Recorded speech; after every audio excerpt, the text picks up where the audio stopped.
Call Lolium La Yahweh Bahasham Yahweh Shai.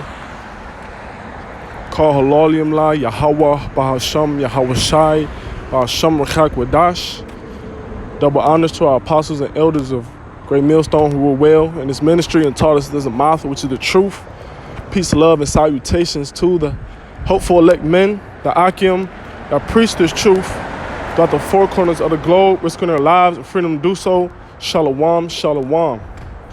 All right, Lord willing, this be an edifying lesson. It's the brother Shamaria from the GMS Cleveland branch. And once again, praying this be exhorting to the body and those who can receive it.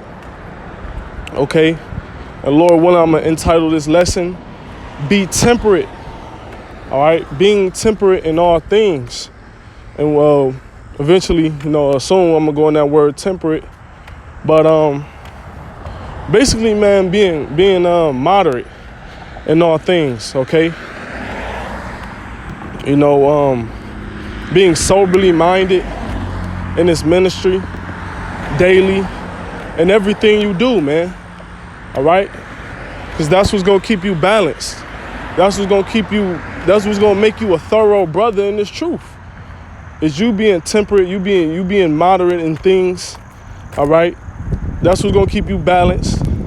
You being soberly minded. That's what's going to keep you in Salakia. That's what's going to keep you in good predicaments, man.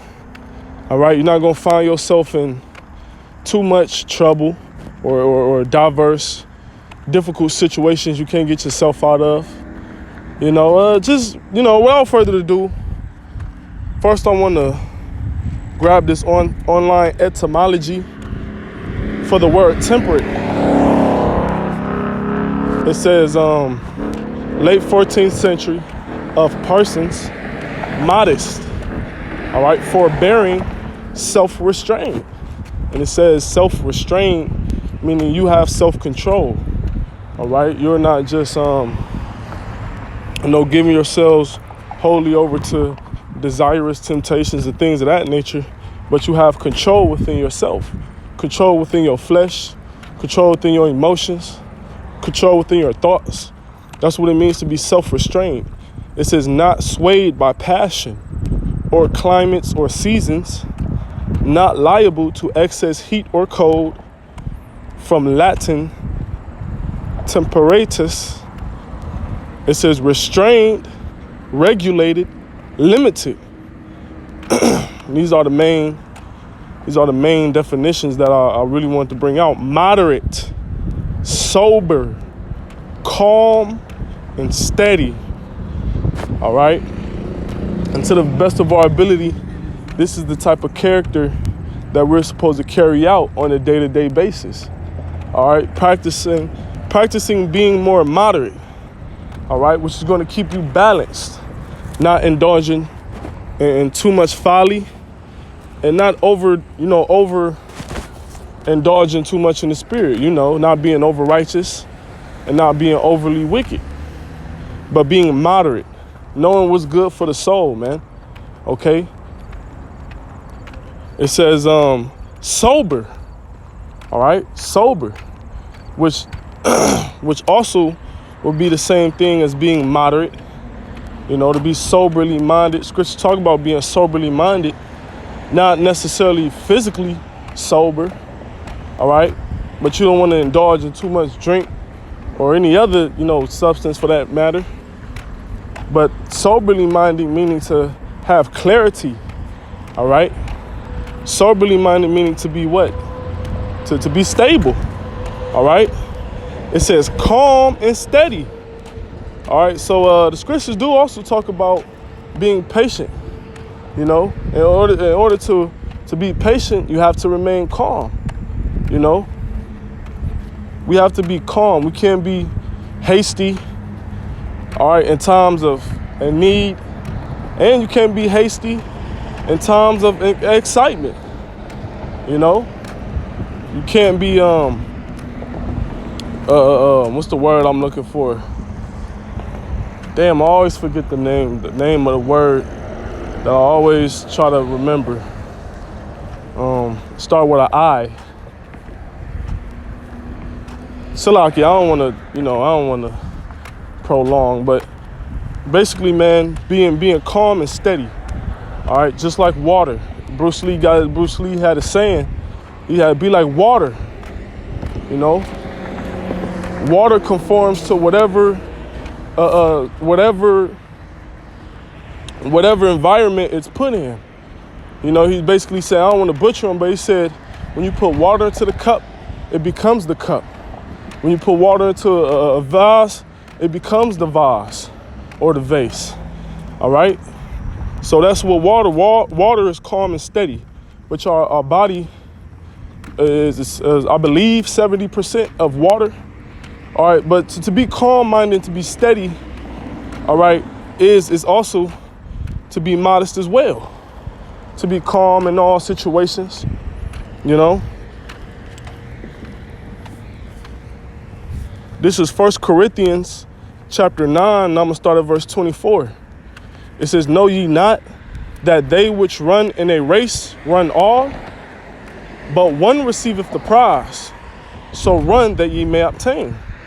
And this was Paul likening this truth into a race. All right. When you're striving to get that prize, you gotta be locked in on that prize. When you're in the race, you gotta be locked in on the prize, and you gotta reach the finish line in order to win. All right. It may be times you get winded, you may be tired, maybe times you may have to slow down, catch your breath a little bit. You never stop running though. You never turn back. You know, you never leave the race, or else you're never going to win the prize. All right? But you have to run that ye may obtain, which means you have to indulge in the race. You have to indulge in this ministry and strive in this ministry in order so that you can obtain the prize, man. Verse 25. And every man that striveth for the mastery is temperate in all things. All right? So you fighting for that prize. You fighting for that position in this ministry. All right, so that you may win, that you may obtain salvation ultimately, but you have to be contemperate in all things, all right, in order to win. All right, in order to win and to keep running in that race, you have to be temperate in all things. Meaning what? You have to be sober. You have to be moderate. All right? You have to be modest, calm, and steady in all things, man. Not just this truth. The truth, first and foremost, yes. But in everything, man. All right? The carnal things you do.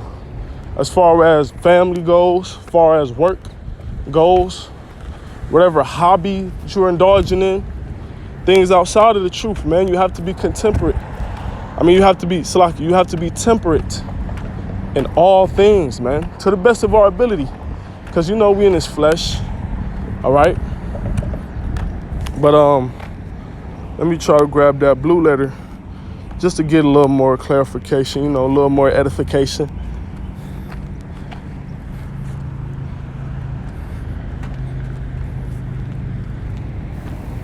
Strong's G 1467.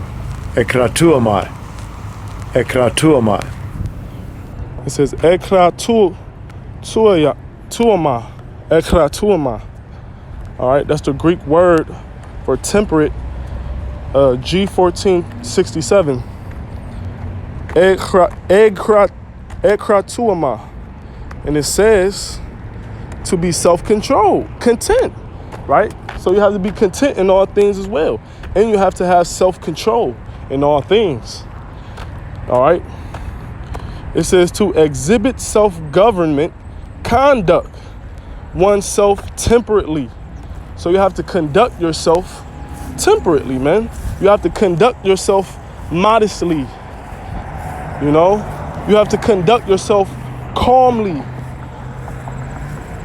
That's what it means to be temperate in all things.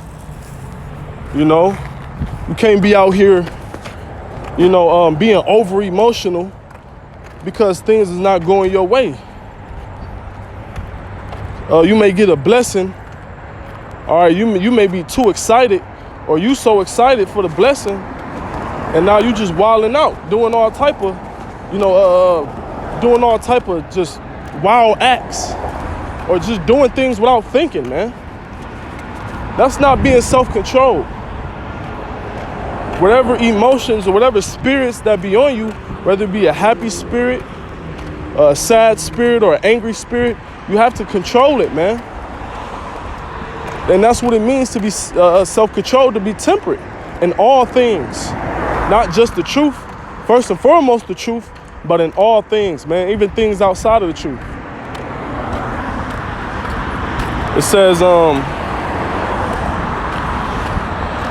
in a figure drawn from athletes who, in preparing themselves for the games, abstain from unwholesome foods, wine, and sexual indulgence. And Paul, Paul, did he not compare this truth unto a race? All right. And a race would be considered an athlete's game. A person who runs marathons, they would be considered an athlete, and a race would be considered a game. All right. So in certain games, athletes have to do what? They have to discipline themselves. They can't just eat whatever they want to eat, whatever their body's craving. No, they have to be disciplined in their diet. They have to abstain away from unwholesome foods, as far as, candy, things with high fructose corn syrup, pop.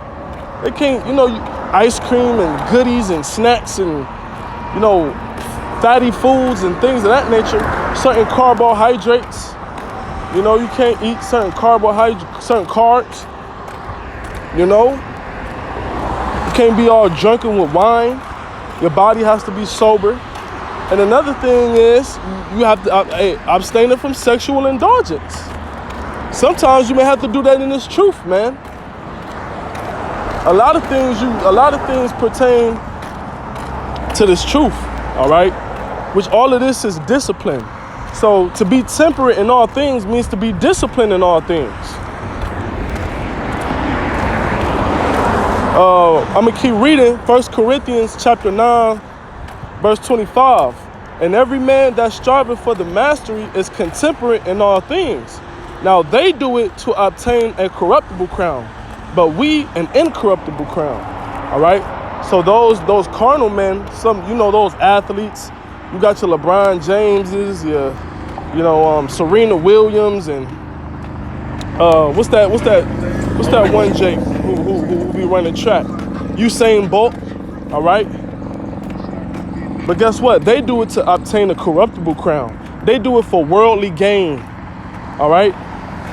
Things that are going to perish on this side.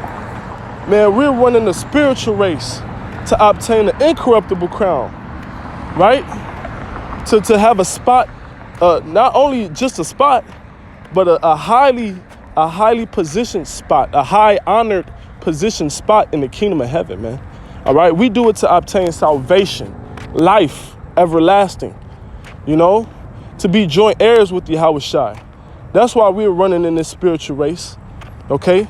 So it's more mandatory for us to be contemporate in all things, man. You got worldly niggas that are contemporate and within themselves and disciplined within themselves to obtain corruptible things, man. LeBron James and all those people I just named, them people gonna get destroyed more than likely, because they're not gonna come back to this wisdom and knowledge. But the point is, if they can discipline themselves, if they can be temperate in carnal things to get carnal possessions, if they could put their body under subjection from certain things to obtain carnal possessions, how much us for an incorruptible crown, man? All right. So with that being said, I'm gonna close out giving all glory, honor, and praises to Yahweh, Bahasham Yahushai, Bahasham Rachakwadash. Lord willing, this lesson was edifying through the spirit power of Yahweh Yahushai. Mawath la babal. On to the next one.